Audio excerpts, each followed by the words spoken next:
Good morning, Bucknutters. Welcome to the Bucknuts Morning 5 here on October 1st, 2025. I am Dave Biddle. We're happy to be joined by Steve Hellwagon here on the Wednesday show. We're going to be joined by Patrick Murphy as well here in a moment. We met with head coach Ryan Day, of course, yesterday. We're going to get to some of the highlights about that.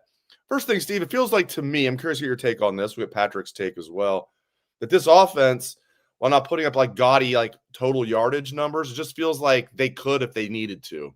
You know, this defense has been so good. Do you feel like the offense has been holding something back, and maybe this week we'll see them just unleashed for the first time against a Power 4 opponent? You know, that's a really good question, and I think that was something I was going to ask Ryan Day yesterday. I'm going to try and ask it today. The game started at Washington, and it just felt like they had not taken all of the wraps off of Julian Sayin, and they didn't want him to throw a bad pick in Washington territory and have the crowd get into the game. They kind of eased him into the moment.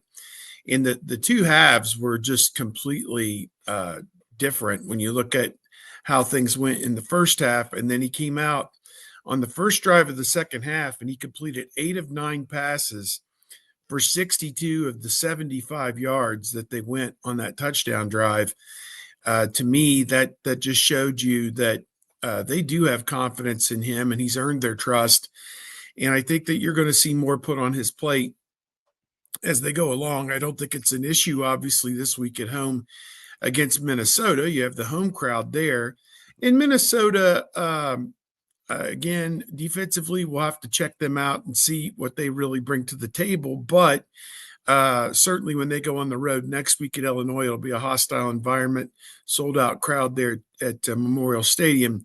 And you hope that from the jump that they trust him to make plays, because I think he's earned that right, no doubt. Absolutely. Yeah, and you look at this Minnesota defense, I'm used to them being, Tressel ball under PJ Fleck. I mean, he learned under Tressel himself. He was here at Ohio State for a year. Was it 2006, I believe? I think so, yeah. He was here for 1 year as a quality control coach, really helped out special teams. And I remember Tressel talking him up one time, and we even got to interview him. And I was like, why is Tressel making this very low-level assistant, not even a position coach available? And that was PJ Fleck. So I'm used to more of a Tressel ball approach, and I'm sure he's going to try and muddy things up. But this is kind of a different Minnesota team that he's had. They're giving up a lot of points. They're trying to score a lot of points. They gave up 27 points. They're not giving up a ton of points, but they gave up 27 points in a loss at Cal. And then they gave up 28 points in a close win over Rutgers. If Cal's scoring 27, if Rutgers is scoring 28, I think this is the week to get Julian Sayin, unleash him a little bit, let him throw that ball deep a lot. Yeah, I agree. I think that you need to go on the attack early against Minnesota.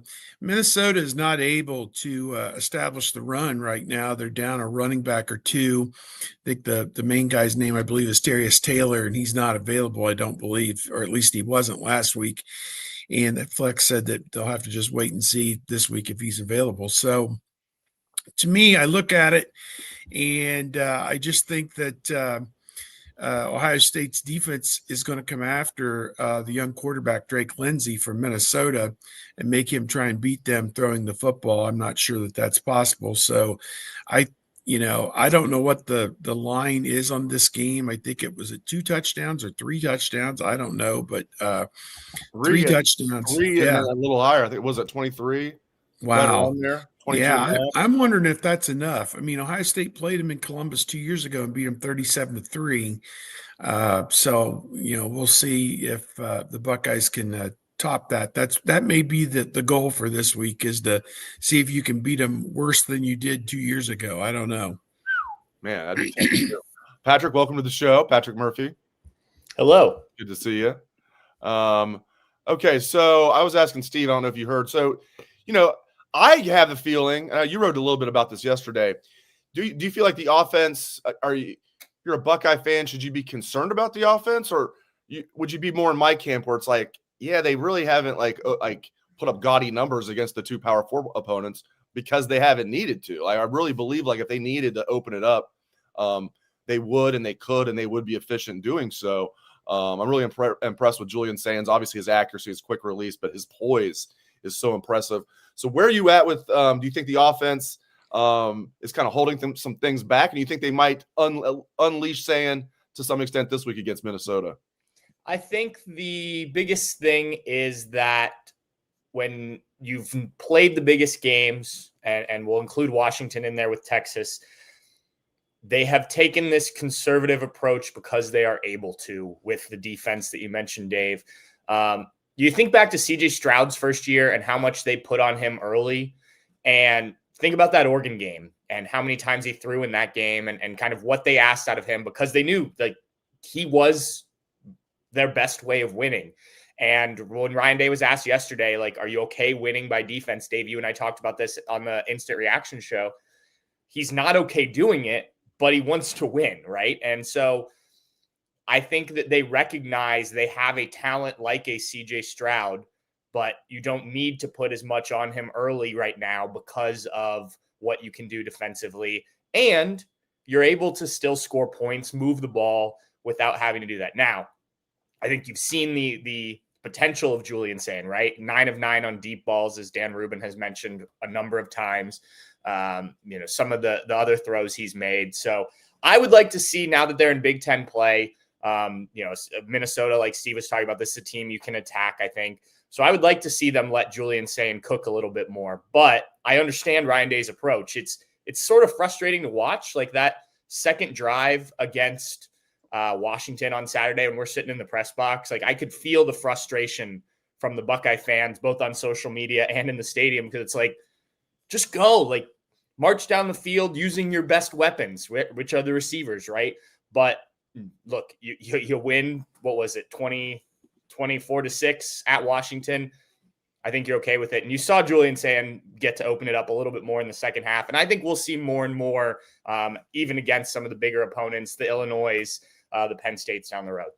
Yeah, I'm very impressed with where Sayin's at after 4 games. I said, in a quick column I did, I'm actually more impressed, and this is high praise because I think CJ Stroud came out and looked really good as a redshirt freshman, but there were some nerves. Speaking of Minnesota, CJ Stroud's first game was at Minnesota. He looked nervous, very understandable for a redshirt freshman making his first start on the road. Julian Sayin never looks nervous. I had somebody say, well, hey, look, Stroud had more passing yards than Sayin did through 4 games. Stroud had more touchdowns than Sayin did. True. Sayin's also completing passes at a 78.8% clip. Stroud was completing passes at a 65% clip. Again, you can make an argument either way who started their career off better, but they needed Stroud to air it out in 2001. What happened in 2021? That would have been weird if it was 2001. In 2021, the defense was so bad they had to demote Kerry Combs during the season and have Matt Barnes be the defensive coordinator. This year, they have the best defense in the country. So I don't know. Steve, we'll start with you. Am I out to lunch there? Do I saying that Sayin is ahead of where Stroud was at the same stage? I know it's kind of pretty equal, but what do you think? Yeah, that's hard to say. I'm sitting here and I'm thinking about it, and everybody develops at their own pace, but Sayin is almost uncanny, I think, with his accuracy and his playmaking, and so far has been very impressive. I think there are some complaints that he's missed a few open receivers in some situations, maybe even in the red zone. He's missed a couple guys that would have been wide open for touchdowns, but I think you can't really quibble with everything that he has done so far. And I think that, again, it's fun just watching him attack defenses. I mean, to hit 15 or 16 passes in a row in the one game.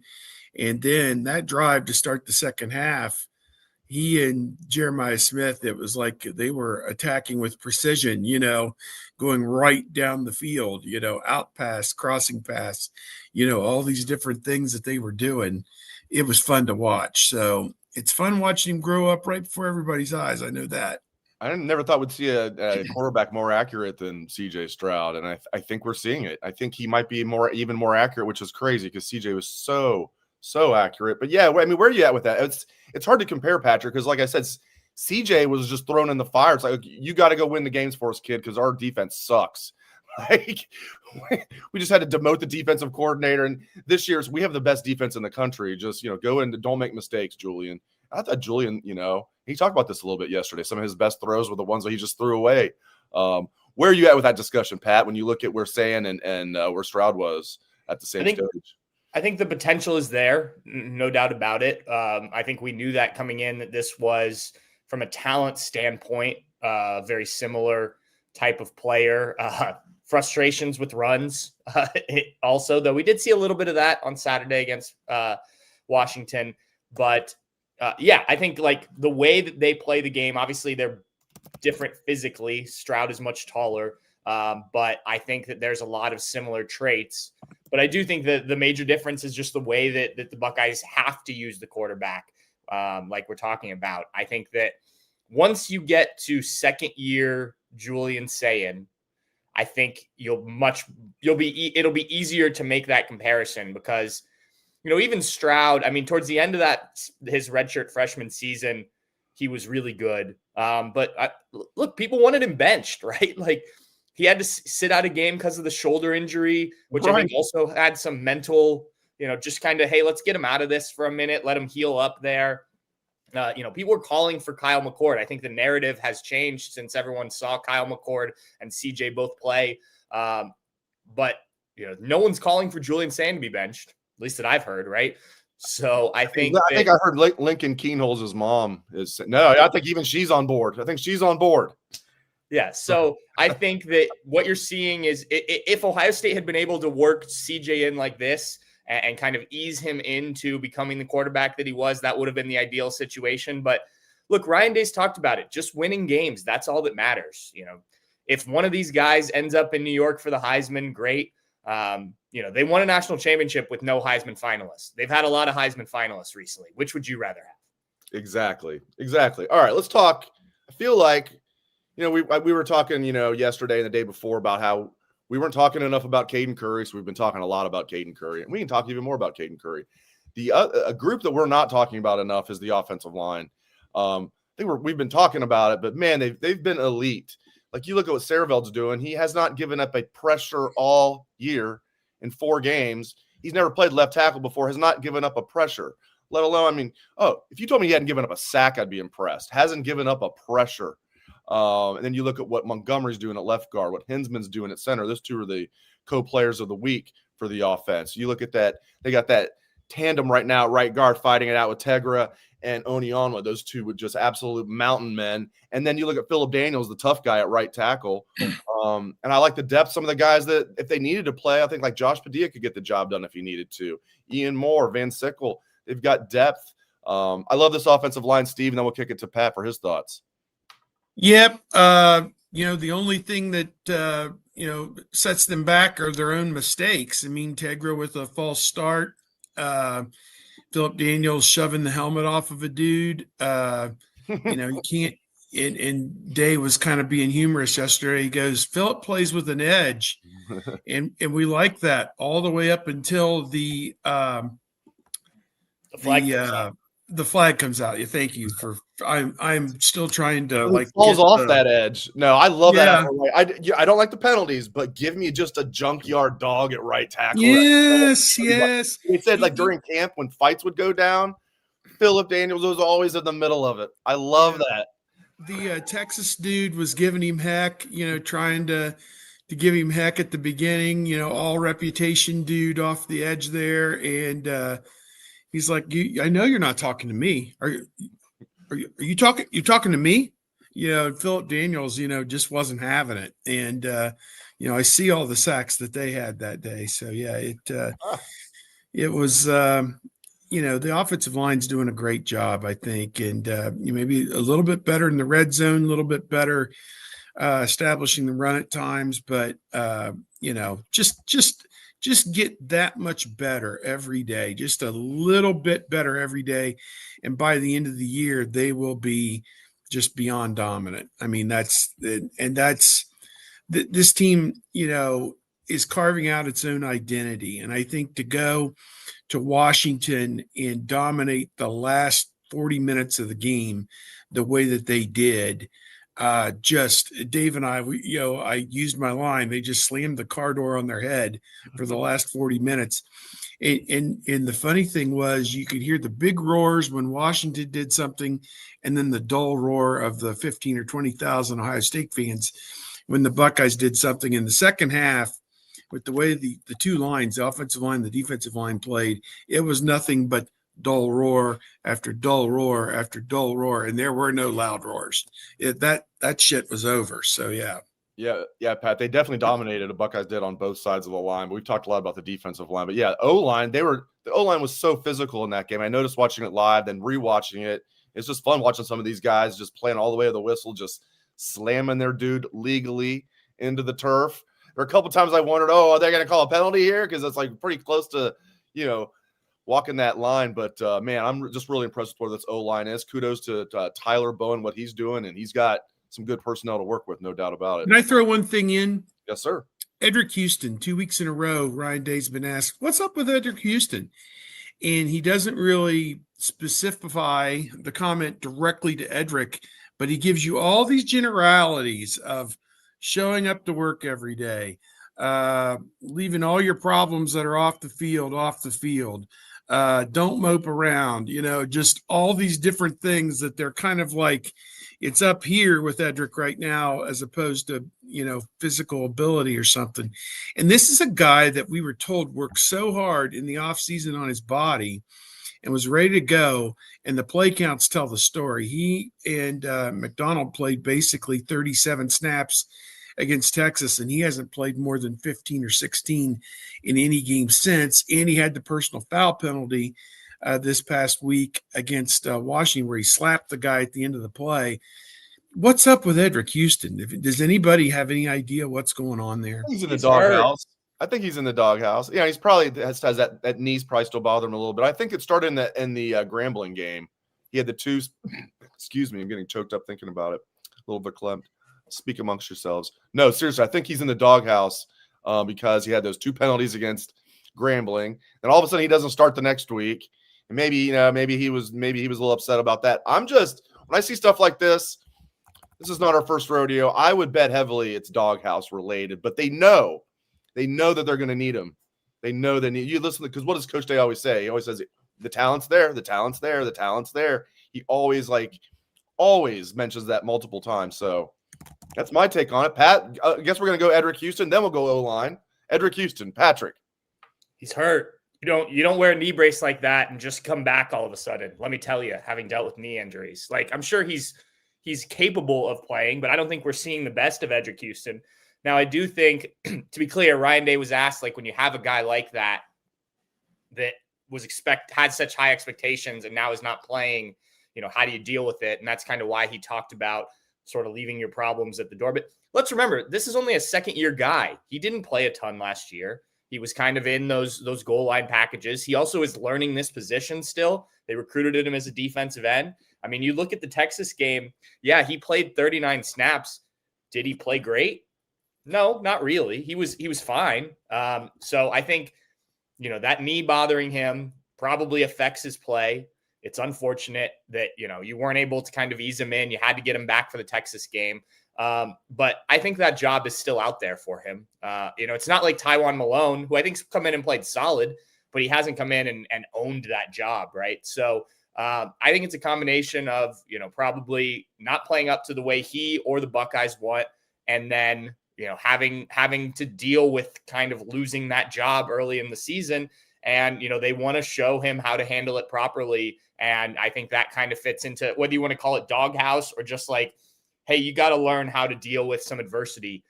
Because let's be honest, other than not starting or playing a ton last year, he's probably always gotten on the field, played however many snaps he wanted. And this is something I think a lot of guys have to deal with when they come in is, it's a different world once you get to Ohio State and everybody's good, right? And you're not the guy who's going to be able to do kind of whatever you want. And that's not a negative thing. I think just you come through high school as a superstar, you sort of have those expectations. No matter what they tell you during recruiting, no matter what you hear from other people, it's just hard to get that out of your head.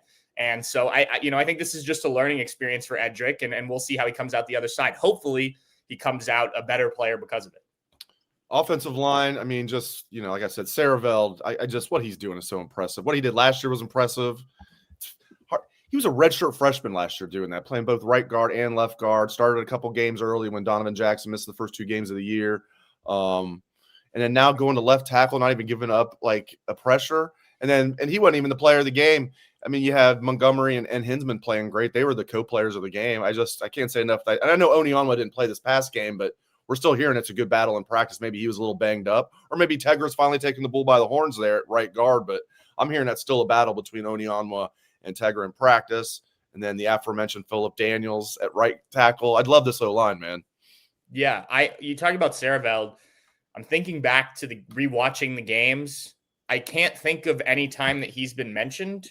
I'm sure he has, at least, mentioned in passing, but that's a good thing, right? As you mentioned, Dave, no pressures given up. That's one of 7 offensive linemen in the country who have played at least 100 pass blocking snaps, and the only left tackle in the country that has that, which is pretty impressive for a guy who, like you said, was playing guard a year ago and really only started playing left tackle a little bit in the spring, and then at the start of fall, or early in fall camp. Yep. You talked about Carson Hinsman.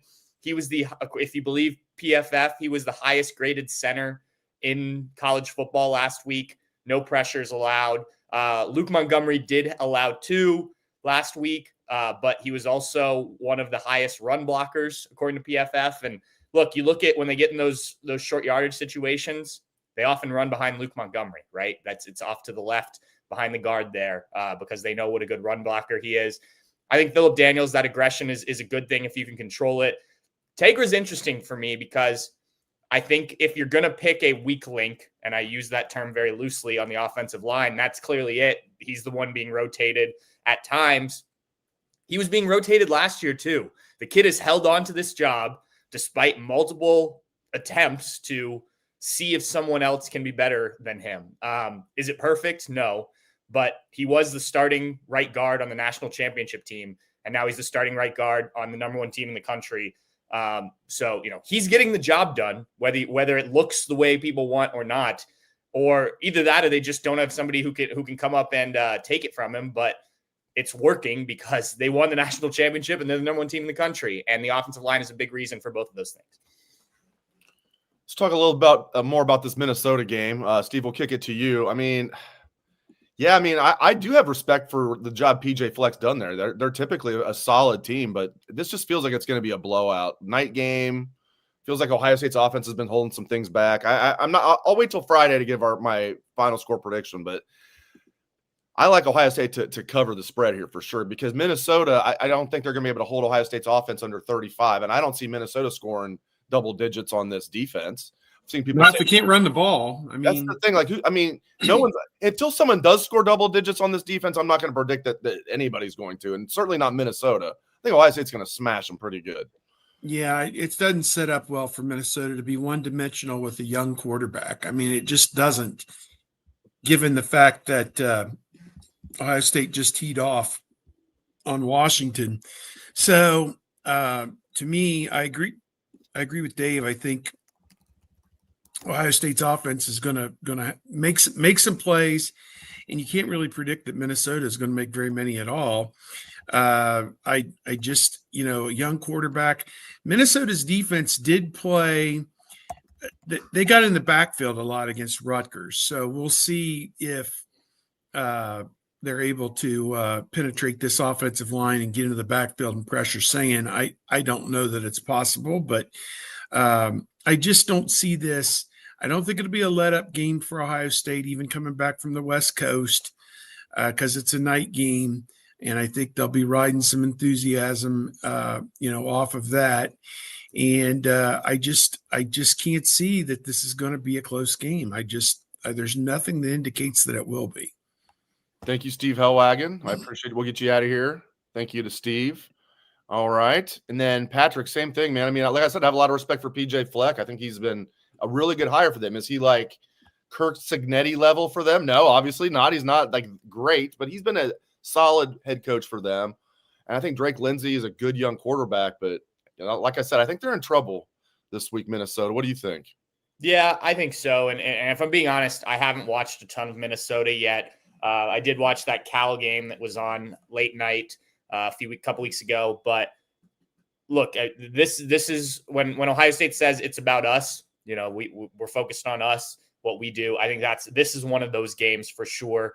And I know they say that every game, but for me, like if you are Minnesota and you stick around in this game, it's because Ohio State messes around and allows that to play out that way. The Buckeyes, the next test for me, I think Illinois will be one. Wisconsin is interesting just on the road in that atmosphere. We'll see what time that game is in Madison. But, I mean, you're really looking at Penn State down the road. Not to jump over Illinois. I do think that's something that you have to take seriously.